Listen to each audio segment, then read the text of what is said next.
Yep. So we're back on the Wild Atlantic Way, and it's magic. It certainly is magic. It's stunning. It's we keep using the word stunning when describing the landscape of Ireland, but it's probably just the best word for it. It just it keeps on giving.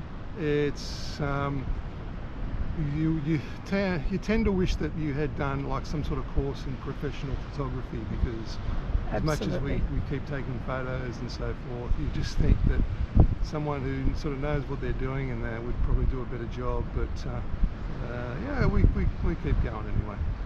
Yeah, it's pretty exciting to be back here. I think we've been looking at all the beautiful sights of Northern Ireland, which we can't fault, but being back on the Wild Atlantic Way, back in Ireland, we're back in the Republic of Ireland now, it's just amazing. And I didn't realise how much I loved it till I got back and took a big sigh of, oh, here we are again. We're in the most northern tip of Ireland. Northwestern tip. Northwestern tip. What is it called? Malin Head. Malin Head. If that's how it's pronounced. Apologies if it's pronounced differently, but the way I read it is Malin Head. And it's incredible. You've got to get over here to see Ireland. It's just spectacular. Actually, when John Cougar Mellencamp was here many years ago, they had Mellencamp Day. Did they? No, they didn't. I just made it up. Oh, it's an idiot. And I fell for it. Alright. Anyway.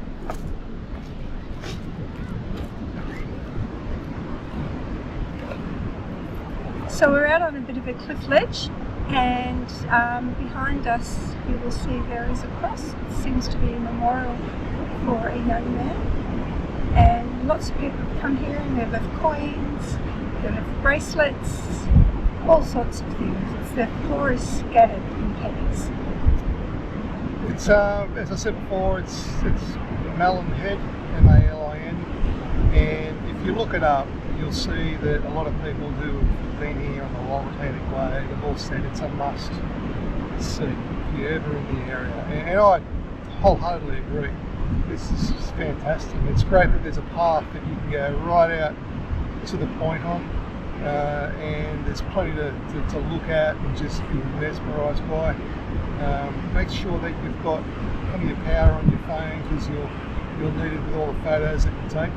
But it's great. It's a fantastic spot. It's certainly one of the highlights of our trip in Ireland so far. It's very, and there's been a lot of them. There's been an awful lot of highlights. We just love this country. Can't get enough of it. And again, it's the natural beauty, like in this place that you come, that you won't see anywhere else as far as I'm concerned. Every country's unique, every country's got something to offer, and certainly the natural beauty of Ireland is right up there. And the reason why we're here, really, which is why we're so happy to be here and do our best to try and share it with you guys. Yeah. So we're heading on to a pub up the road, hopefully. There's a pub up the road called the Sea View, I think, and I gather it's on the coast with a name like that, but we'll check it out and we'll find out. And they have vegetarian meals, which is great for us because we're vegetarian, and we don't get to eat out very often because it's generally a lentil burger or a salad. And as much as I love a good salad and as much as I love lentil burger, it's a bit boring when that's all they have on offer for us. That's right. And the reality is also that Joanne cooks a better meal than what you get in those places anyway. So, yeah. It's like Paul Newman said, why would you go out for a hamburger when you get steak at home, right? Yeah, but you don't get steak. No, we don't get steak. It's not like Australia, and the same as in France. In Australia, you realise what a great, what a large offering we have of vegetarian and vegan meals, and it's just not existent over here. Oddly enough, they haven't caught up with us, and we're ahead in leaps and bounds. But there's enough people saying how fantastic the food is over here, and I'm sure it is. Wholesome, down to earth, home cooking meals that you see other people enjoying and writing about, and just generally praising. So, and if you're a bit of a foodie, I'm sure you'd be happy over here. We did get a great meal in Dublin. We had a vegetarian lasagna and it had walnuts as part of the base of it. It was absolutely to die for. And when we go back to Dublin, I'm planning on heading back to that same pub so I can have another go at it because it was delicious. So we'll keep exploring around here. Where we're going to head to tomorrow, I'm not really sure.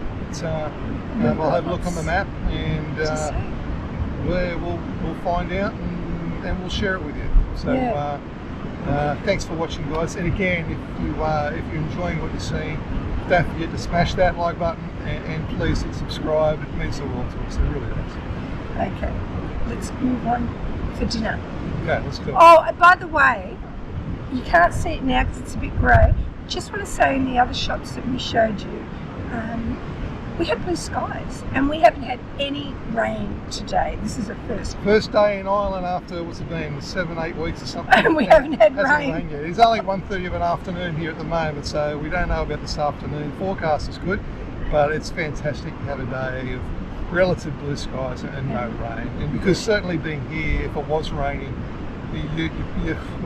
some people make the trek. We're rugged up, but there's people around here walking around in t-shirt and shorts, which is just mind-boggling to me, but that's the way it is. Yep, they enjoy the sunlight and the blue sky, so shorts and t-shirt when it comes out. Okay, well, all right, let's go on for dinner. See you later.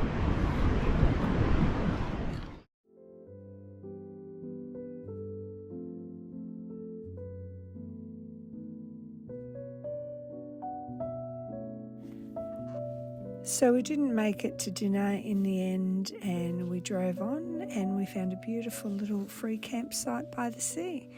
Really, really pretty little spot. And the next day we got up to go for a walk along the beach to Carrickbraggy Castle. It was a 16th century castle and is obviously now ruins, which they're trying to preserve and look after. It was absolutely beautiful walk. Tony was stoked. He loves walks.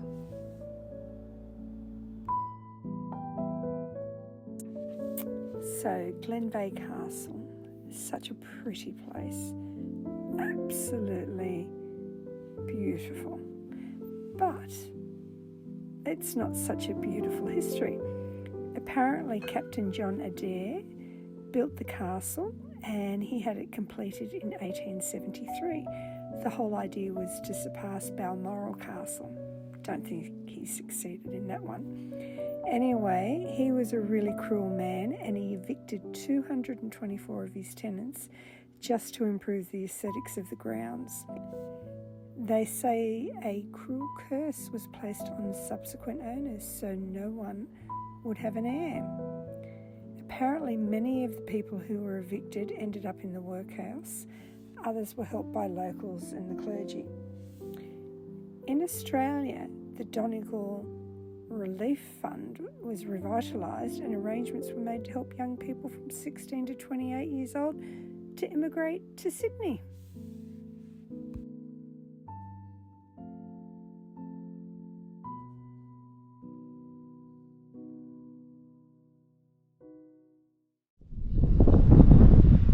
Here we are again in another little beautiful spot in Ireland. I don't even know where we are. Where are we, Tony? We are in a town called Adara, which is a historical town over, I guess, fairly close to the west coast in Ireland. We're out of Northern Ireland, as I think I may have said before.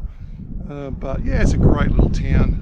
Nice park up down there by the infant school. We were there last night. We'll spend another night there tonight.